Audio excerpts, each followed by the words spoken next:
Please remain seated. The show will begin in 3, 2... Like a Hellcat.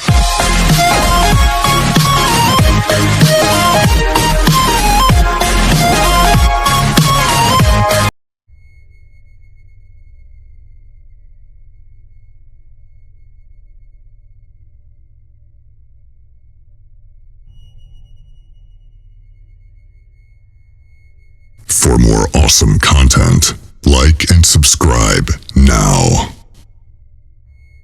It's funny how these tales cling to you, worming their way into your mind, gnawing away, festering like a wound. They say truth is stranger than fiction, but sometimes the stories we pass down, the ones we whisper in shadowy corners or over drinks at seedy bars, are more chilling and grotesque than any proven fact. This is one of those tales. A fable, sure, but one that sits far too close to reality. Told by those who find comfort in the macabre, and believed by those who understand that the scariest monsters are always human. Ever heard of Helen?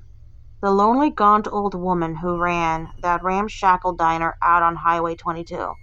The one no one seems to remember until their car breaks down right in front of it? Yeah, that diner. The one that looked like it was barely hanging on, just like Helen herself. She'd been running that place for years, way past its expiration date, and it had worn her down, mentally, physically, emotionally. The regulars were mostly truckers and the occasional passerby, people too tired or too drunk to care about the grime coating the counters or the smell of burnt grease. Helen herself was a fixture behind the counter, her face locked in a permanent scowl, her hands shaking from a mix of age and exhaustion. It's said that one Halloween night was when it all changed for her, when something finally snapped. The details vary depending on who's telling the tale, but they all agree on one thing. By the end of that night, the world had shifted in some imperceptible way, and Helen, well, Helen was never the same. Not that Helen was ever innocent to begin with. Far from it. Life had beaten her down long before that night, by years of slaving away in a diner that should have been closed long ago. But she kept going, grinding her bones into the linoleum floor, pouring what was left of her soul into greasy plates of food for truckers and worn-out locals who barely noticed she was there. She wasn't a saint, and she wasn't kind. You'd have to be half mad already to keep going with a place like that. She was just stuck, too tired to stop, too scared to let go. She persisted, for reasons that defy common sense. Hope? Or maybe just stubbornness. A lot of people call it hard work, but sometimes that's just another word for being too scared to give up. And that Halloween, it had been a miserable day, as most of her days were. The diner was dead, just like the business had been for years. No customers, no cars pulling into the gravel lot. But Helen's regulars? Oh, they showed up, like they always did. A couple of worn-out truckers grumbling about the coffee, and that group of teenagers, the type you can picture, the entitled ones full of themselves, treating her like a servant that they didn't even have to pay, like the world owed them something just for existing. They'd been coming in for weeks, making her life hell with their obnoxious laughter, sneering faces, and cheap orders. Every night, they'd leave a mess, spill soda on the floors, scribble obscene things on the napkins, pushing every button they could find. And every night, Helen would clean up after them, swallowing her rage like spoiled milk. But on that Halloween night, they might have just gone too far. They tore up the menus, thrown food on the floor, and when she finally asked them to leave, one of them, some punk kid with a smirk too big for his face, spat at her feet. She stood there, staring at the spittle on her worn-out shoes, her hands shaking with something she could no longer swallow. The crack inside her widened, just a little, and then a little more. But still, she didn't lash out. Not right away. She kept it together, because what else could she do? What do you do when your life is nothing but a series of humiliations, day after day? She muttered the same mantra she'd been repeating for years. Just one more night, as if that would make the suffering worth it. She always believed in the idea that if she could just survive today, tomorrow might be better. But some nights it just doesn't seem worth it, does it? So she locked up, cleaned the mess those brats had left behind, sweeping broken dishes and mopping up soda while her body moved on autopilot. Her mind was somewhere else entirely. She didn't notice the door jingle when he came in. She hadn't heard a car pull up, hadn't seen anyone approach. But there he was. He was no drifter, not like the truckers and transients she was used to. There was something off about him, something that made the hairs on the back of her neck stand on end. No, this thing was tall with greasy hair and clothes that looked like they'd been stolen from a corpse. But it was his eyes, those empty black eyes that seemed to devour everything around him, like they saw right through her.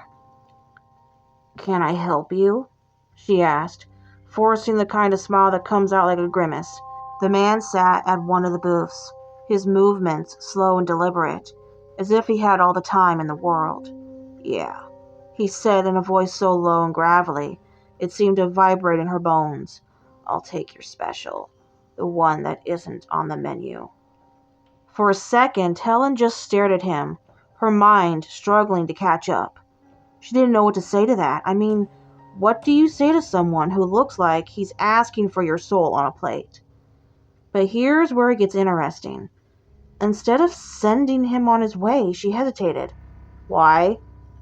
Maybe part of her liked the idea of breaking the rules, of giving someone exactly what they wanted, even if it wasn't something she wasn't supposed to offer.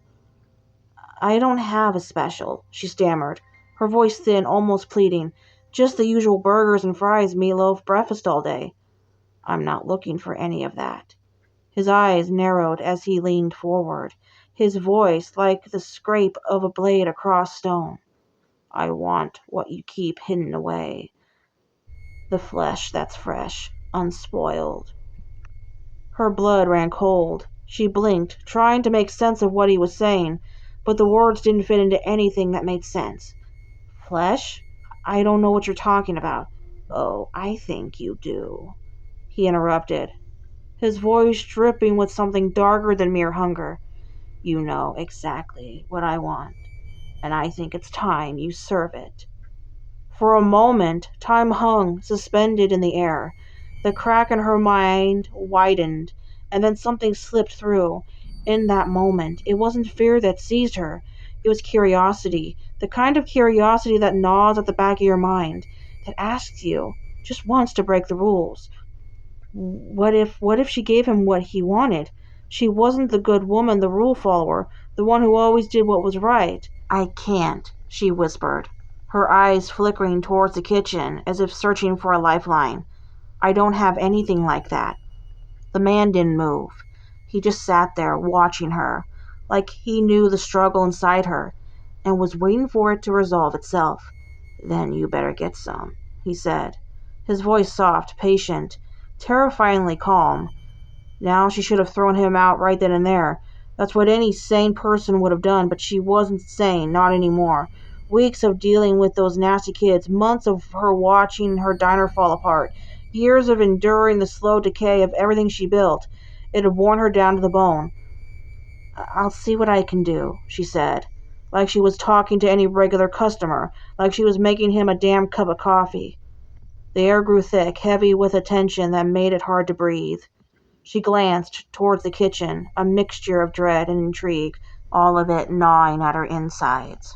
She went to the back, and I imagine that old kitchen must have felt like a tomb. The fridge was nearly empty, just the usual scraps of old meat, leftovers that had been sitting too long, remnants of meals no one wanted anymore, nothing that could satisfy the man's request. But as she stared at the meager offerings, the whispers took on a different tone. They weren't telling her to be afraid anymore. "You know what to do." Her breath quickened. "I can't," she murmured, clutching the edges of the counter, trying to ground herself in reality. But the whispers wouldn't stop. Do it. You've done everything else. Why not this?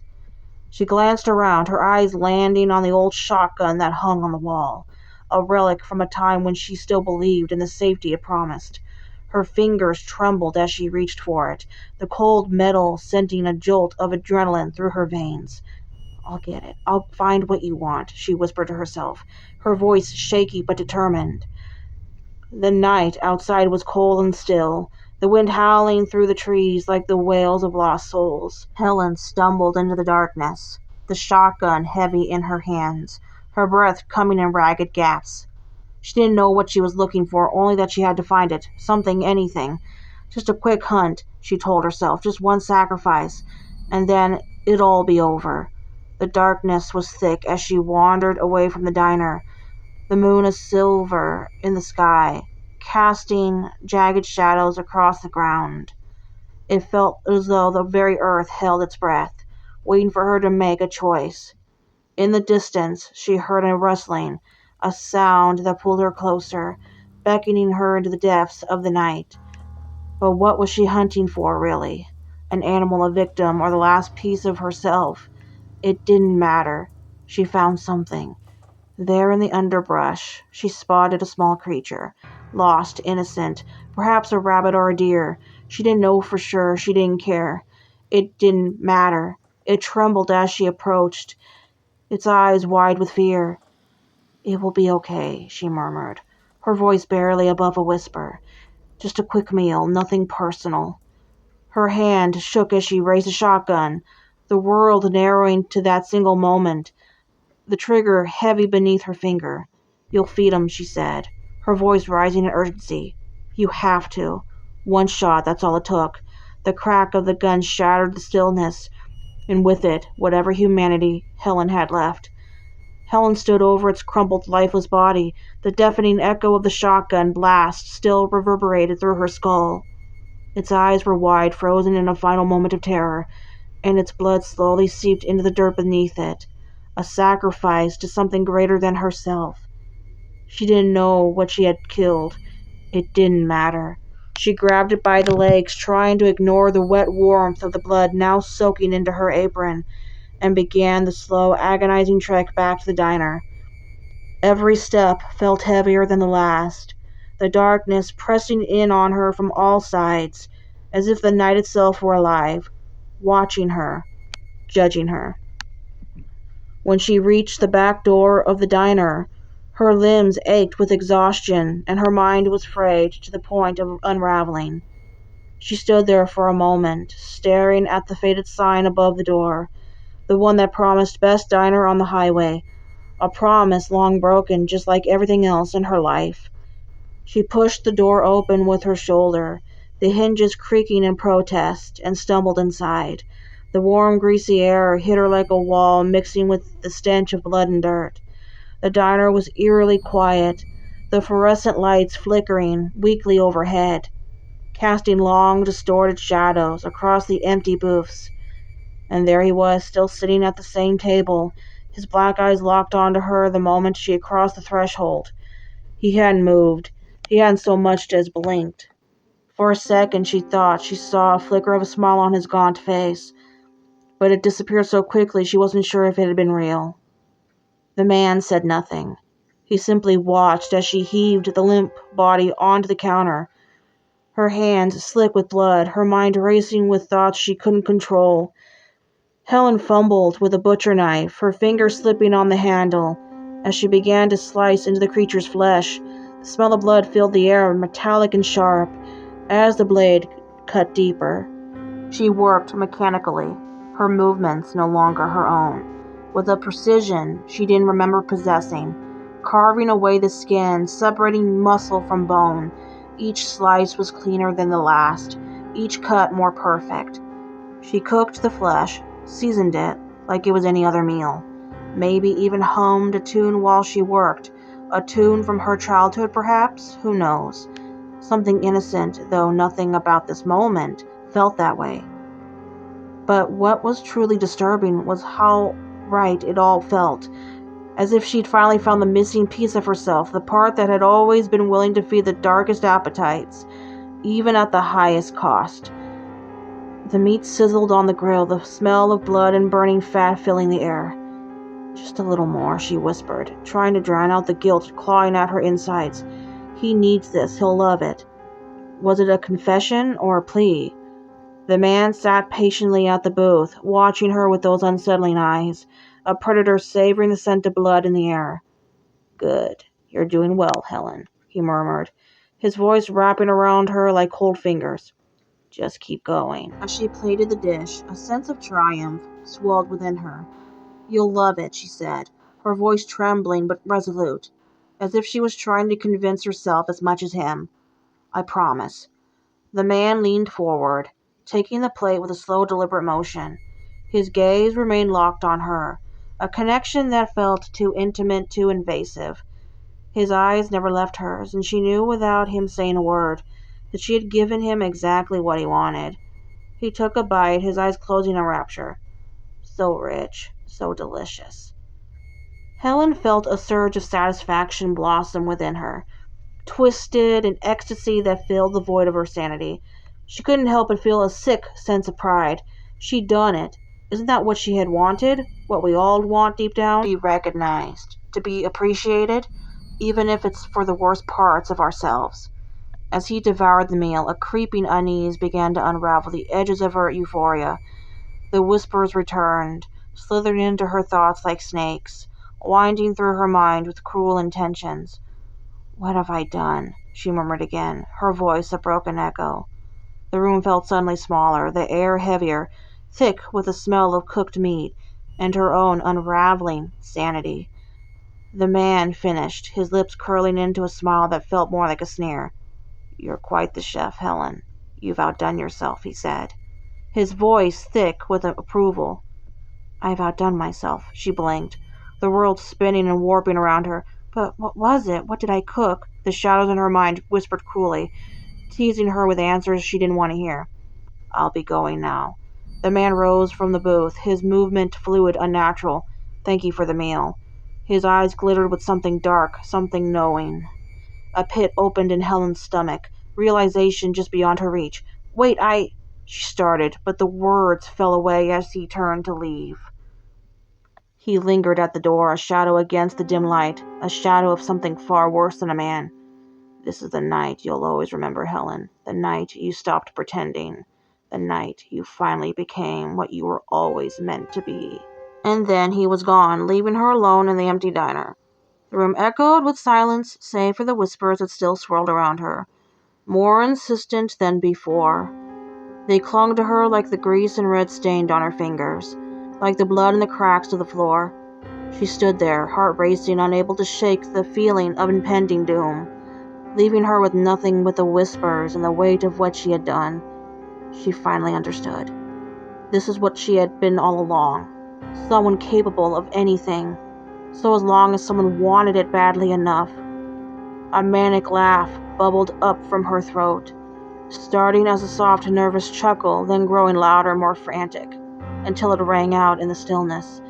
A hysterical, broken sound, an involuntary reaction to the madness encircling her. "What did I do?" she shrieked, collapsing against the counter, her body trembling as if it might come apart at the seams. The world around her began to blur, the walls closing in as she sunk deeper into the madness that had been lying in wait all these years. She could still hear the remnants of his praise echoing in her ears. So rich, so delicious. His words echoed through the diner, mixing in with the whispers, amplifying the cacophony in her mind. In a moment of clarity, or perhaps madness, she reached for the shotgun once more. The cold metal pressed against her skin, grounding her in only the way she knew how. "It wasn't meant to be like this," she whispered, tears streaming down her face. She lifted the gun, the barrel cool against her lips, and for the briefest second, the diner was quiet, no whispers, no laughter, just the cold, dead air of what was once her life. And as she pulled the trigger, the last sound that escaped her lips was a broken, hollow laugh.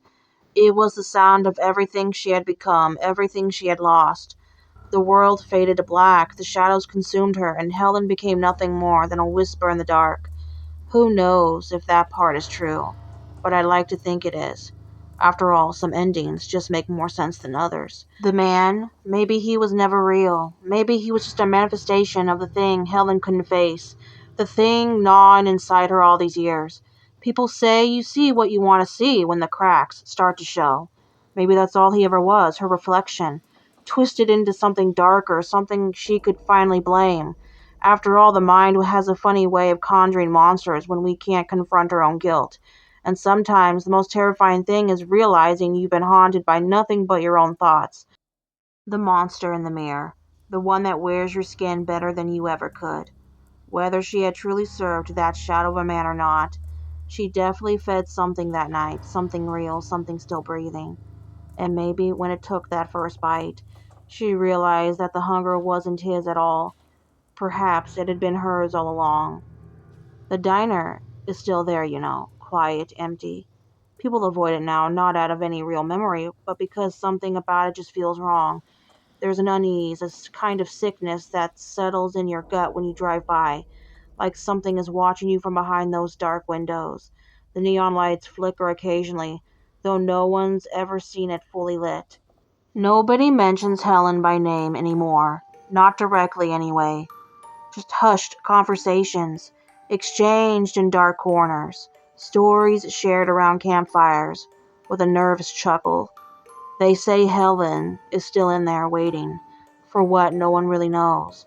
But the bloodstains in the back kitchen never quite faded, no matter how much they scrubbed.